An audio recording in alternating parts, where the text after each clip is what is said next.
Rev Miller. And Stuart Holmes. Thoughts on Thursday as we prepare for this upcoming weekend worship, as different states and different places begin to talk about trying to get back to normal, so to speak, and maybe being in person. Our church and our board has been talking about when we'll be able to come back to worship, and we're looking at being very cautious and slow to doing that and letting some other businesses open in the area and then eventually opening, but it'll look different as we come back and need social distancing within the sanctuary, which we feel we have space for that. But as we continue to look at that and move forward, we're going to continue to do these broadcasts of the Thoughts on Thursday and also the worship service, because even if we come back in person, not everyone will be able to do that because of maybe age and health issues, and we're going to try to continue this. And to that point, as we produce these worship services, Stuart and I often think we are Hollywood quality, but the truth is it's not. And we try to do our best, and sometimes the sound is really good, sometimes it's subpar. But as we are looking at the different volumes, we have started to mic our soloist, and the organ is actually going through the sound system also. And each week we try to work on that balance. And just like if you use technology at home, there's so many different things going into that balance. And so we continue to try to improve that and to really have a service that is good for everyone. But we also rest and know that God's grace will transcend our imperfections. And so we hope that you'll tune in this coming weekend and that you'll feel God's love and grace around you. And now Stuart, on his thoughts? Oh my, I've got more thoughts than you had for today. Because I'm playing two parts of a three-part movement from Bach's Toccata, Adagio, and Fugue in C major. This is one of the stylistic and certainly technically most challenging works that Bach wrote. The toccata, I started at the beginning, starts off with a typical toccata movement and works up into quite a rambling series of scale passages.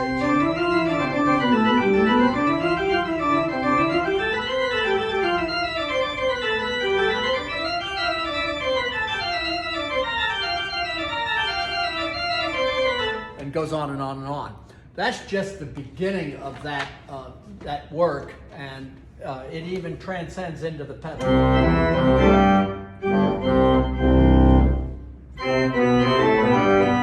And goes on from there. But what's interesting about it, in this first movement, he moves from a typical organ toccata to something that's more string-like. And I've heard comparisons to an Italian concerto with three movements: fast, slow, fast. The slow movement often being in a related key. We're going to get to the second part in a second, but this one first movement changes after that little toccata-like section, and it's been equated to a series of strings. Can't you just hear the strings?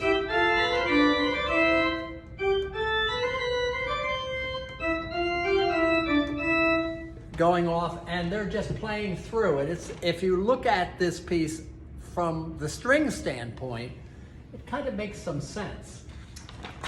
Doesn't kind of, it does make some sense.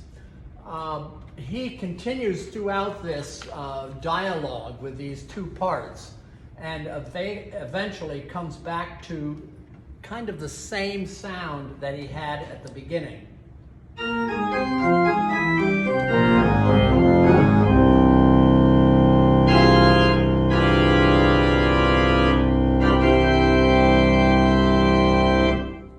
Moves into the second movement of this work. The second movement is what I'm playing first because it's more appropriate for a prelude. And again, you hear the string sound. I think of Seth often with the string bass.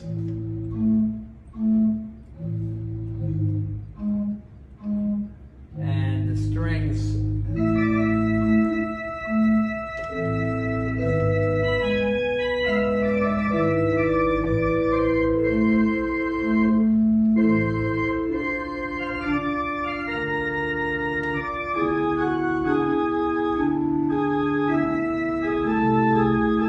such a wonderful alternative to the beginning of that toccata. And then at the end of this movement, Bach once again changes, and he takes advantage of the fact that he's writing for organ here.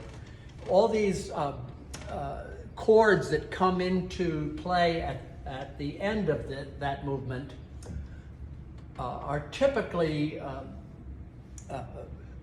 pulling the sound toward a resolution.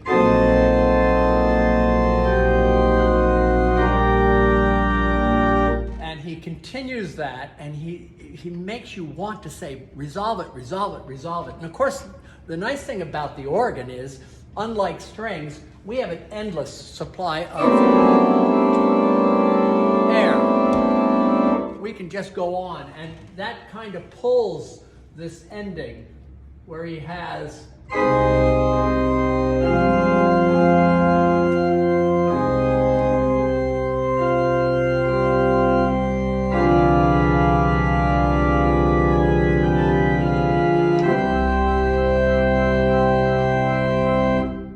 and then he moves into his final movement in this magnificent work, which I'm going to play in the weeks to come, the fugue. So that's a little bit about his wonderful, Bach's wonderful toccata, adagio, and fugue.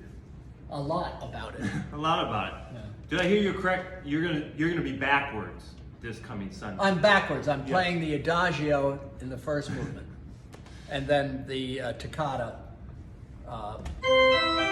for the postlude. Wonderful. So thanks for joining us. One last thought. As we continue these services and unable to meet together, one of the ways we try to make a connection with you out there on Facebook and YouTube is to allow you to make a suggestion for a hymn. And we have one suggestion left. Don't worry, Roberta Dawson. Your selection's coming this weekend. And after that, we need more suggestions. Yep. So if you want to make a suggestion for a hymn on this Thoughts on Thursday in the comment section on Facebook or on YouTube, suggest a hymn. This weekend on the service, if you want to make another suggestion, put it on the Facebook or YouTube worship service and make a suggestion on a hymn. And in the next few weeks, it seems like we'll have several more weeks, we'll try to add those hymns in. So thanks for joining us and have a great day. Take care.